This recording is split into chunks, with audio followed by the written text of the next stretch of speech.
आज हम लोग आपकी कक्षा 10 में पाठ है ममता, जो कि एक कहानी है और इसके लेखक जयशंकर प्रसाद जी हैं। आज हम लोग इस पाठ के इस गद्यांश पर आधारित, जो कि आपको सामने दिख रहा है, इस गद्यांश पर आधारित आपकी बोर्ड की परीक्षा में पूछे जाने वाले प्रश्नों को हल करना सीखना है। लेकिन इस गद्यांश पर आधारित प्रश्नों को हल करने से पहले थोड़ा सा हम लोग ये जान लेते हैं कि आखिर आपके बोर्ड की परीक्षा में गद्यांश पर आधारित प्रश्न किस तरह से पूछे जाते हैं। फिर उसके बाद हम लोग इसको हल करना सीखेंगे। देखिए, आपके बोर्ड के पेपर में दो अलग अलग पाठ से इसी तरह से दो गद्यांश दिए रहेंगे और दो में से कोई एक, ध्यान रहे, दो में से कोई एक जो लगे कि आप अच्छी तरह से हल कर सकते हैं, उसको हल करना होता है। कैसे हल करना होता है ज़रा सा देख लीजिए। देखिए, आपके बोर्ड के पेपर में इसी तरह से 3 प्रश्न दिए रहेंगे। आपको इस गद्यांश को पढ़ना होगा और गद्यांश को पढ़ करके ही इन तीनों प्रश्नों के उत्तर देने होंगे। देखिए, इन तीनों प्रश्नों के उत्तर आपको गद्यांश में ही कहीं न कहीं प्रत्यक्ष या अप्रत्यक्ष रूप से मिल जाते हैं। आपको बाहर ढूंढने की आवश्यकता नहीं होती है।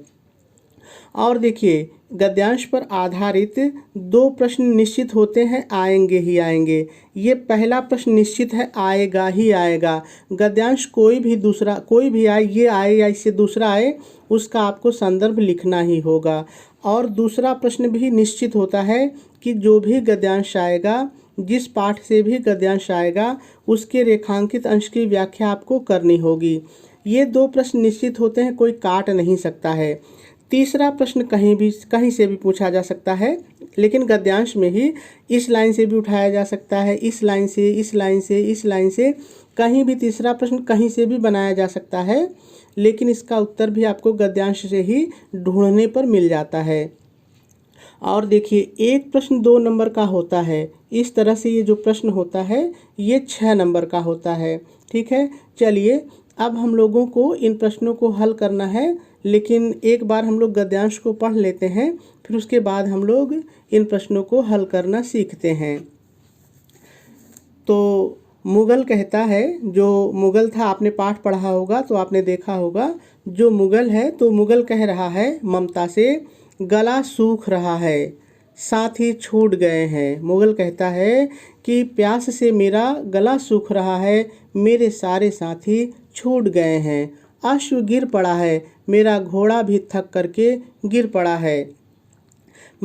इतना थका हुआ हूँ, मुगल कहता है मैं इतना थका हुआ हूँ, इतना थका हुआ हूँ। कहते कहते वह मुगल धम से बैठ गया, यानी जमीन पर बैठ गया और उसके सामने ब्रह्मांड घूमने लगा, अर्थात प्यास के कारण उसे चक्कर आने लगा। स्त्री ने सोचा, ममता ने सोचा, यह विपत्ति, यह विपदा कहाँ से आ गई, कहाँ से आई, कहाँ से आ गई। उसने जल दिया, उसने यानी ममता ने उस मुगल सैनिक को पीने के लिए पानी दिया। मुगल के प्राणों की रक्षा हुई और मुगल बच गया। वह सोचने लगी, ममता सोचने लगी, सभी विधर्मी, सभी धर्मभ्रष्ट लोग, कोई भी धर्मभ्रष्ट व्यक्ति दया का पात्र नहीं हो सकता। मेरे पिता का वध करने वाले दुष्ट आतताई, दुष्ट ममता कहती है कि मेरे पिता का वध करने वाले दुष्ट, और घृणा से उसका मन विरक्त हो गया, मोह माया से रहित हो गया, मोह माया से विरक्त हो गया। जब ममता ने देखा, ममता ने पहचाना कि मेरे पिता का वध करने वाला यही मुगल है, तो उसका मन घृणा से भर गया और मोह माया से रहित हो गया। स्वस्थ होकर के उस मुगल ने ममता से कहा, स्वस्थ होकर मुगल ने ममता से कहा, ये रिपीट हो गया, कोई दिक्कत नहीं है। स्वस्थ होकर के उस मुगल ने ममता से कहा, माता तो फिर मैं चला जाऊं, माता मैं चला जाऊं, क्या मुझे आश्रय नहीं दोगी। यानी वो मुगल, आप ऊपर पढ़ेंगे गद्यांश, तो रात हो गई है, थका हुआ है, घायल है, तो ममता उसको कहती है मैं तुम्हें आश्रय नहीं दूंगी, तो पानी तो देती है। फिर वो मुगल कहता है कि क्या माता मैं फिर चला जाऊं, मुझे आश्रय नहीं मिलेगा। स्त्री विचार कर रही थी, ममता सोच रही थी, मैं ब्राह्मणी हूँ, मैं एक ब्राह्मण कन्या हूँ, मैं एक ब्राह्मण स्त्री हूँ, मुझे तो अपने धर्म अतिथि देव, यानी अतिथि देवता होता है, अतिथि भगवान होता है, ये जो मेरा धर्म है, मुझे अपनी उस धर्म की उपासना का पालन करना चाहिए, मुझे इसको सहारा देना चाहिए। परंतु यहाँ नहीं नहीं, जब मैं जानती हूँ कि ये मेरे पिता का वध करने वाला है, तो नहीं नहीं नहीं, सब विधर्मी, धर्म से भ्रष्ट व्यक्ति दया का पात्र नहीं।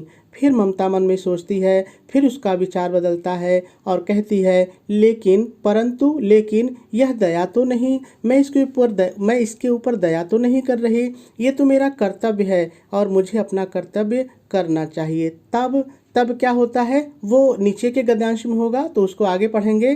तो ये गद्यांश है। चलिए अब हम लोग एक एक प्रश्न पढ़ते हैं और हल करना सीखते हैं। तो पहला प्रश्न है, उपर्युक्त गद्यांश का संदर्भ लिखिए। तो चलिए संदर्भ लिखते हैं। देखिए, सबसे पहले आप प्रश्नोत्तर नंबर डालेंगे और आपको पता है कि ये प्रश्नोत्तर नंबर 1 ही रहेगा। देखिए, इसके पहले खंड क रहेगा और खंड क में 20 प्रश्न OMR वाले बहुविकल्पी होंगे, जिनको ऐसे काला करके आप उत्तर देंगे। और जब खंड ख में आएंगे तो आपको ये पहला ही प्रश्न मिलेगा गद्यांश पर आधारित। तो देखिए, आप प्रश्नोत्तर नंबर डालेंगे और 2 लाइन बीच में छोड़ेंगे, इसको बिल्कुल इससे सटा के नहीं लिखेंगे, कम से कम 2 से 3 लाइन आपको छोड़नी है, मेरी बात ध्यान रखिएगा। उसके बाद आपको गद्यांश जहाँ पे शुरू हो रहा था वहाँ से उतारना है और जहाँ पे गद्यांश समाप्त हुआ है उसको थोड़ा सा उतारना है।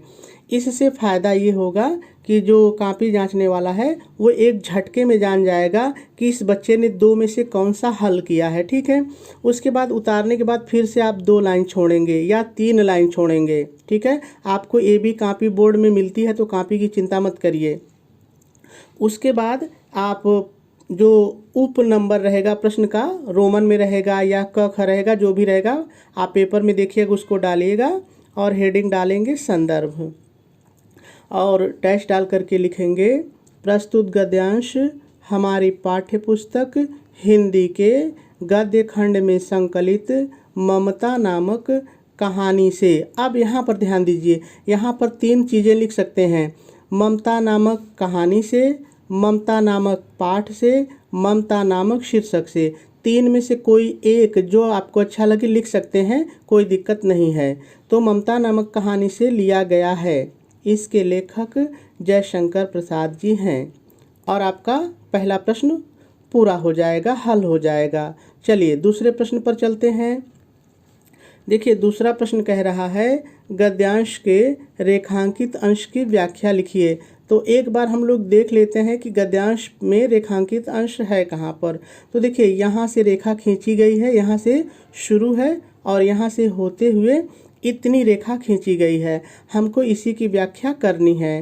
ठीक है, कैसे करेंगे देखिए, मैंने पढ़ते समय आपको बताया भी है, वैसे ही मैंने लिखा है। कैसे लिखा है देखिए, आप ध्यान दीजिएगा। देखिए, जब आपका पहला प्रश्न पूरा हो जाए तो फिर आप 2 से 3 लाइन छोड़ेंगे। ठीक है, 2 से 3 लाइन छोड़ने के बाद आप हेडिंग नंबरिंग करेंगे और हेडिंग डालेंगे रेखांकित अंश की व्याख्या।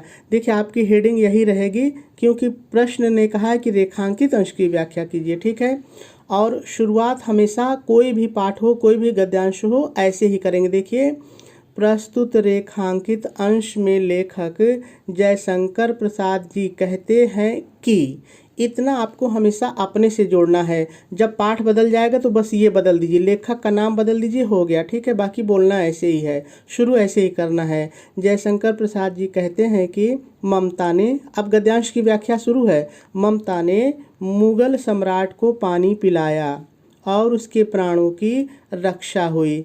तब ममता विचार करने लगी कि सभी अधर्मी दया के योग्य नहीं होते। तभी ममता ने उसे पहचान लिया कि मेरे पिता की हत्या करने वाला दुष्ट यही है। यह सोचकर उसका मन घृणा से भरकर मोह माया से रहित हो गया। ठीक है, पूर्ण विराम लगा देंगे और आपके रेखांकित अंश की व्याख्या भी पूरी हो जाएगी।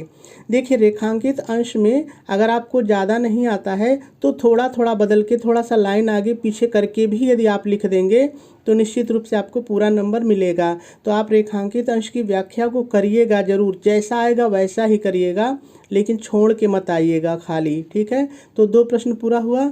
चलिए तीसरे प्रश्न पर चलते हैं।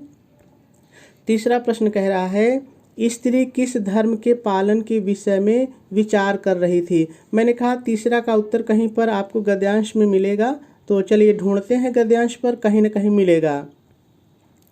तो देखिए यहाँ पर दिख रहा है मुझे, वो कहती है स्त्री विचार कर रही थी, मैं ब्राह्मणी हूँ, मुझे तो अपने धर्म अतिथि देव की उपासना का, देखिए अतिथि देव की उपासना का पालन करना चाहिए। यहाँ से उत्तर शुरू है।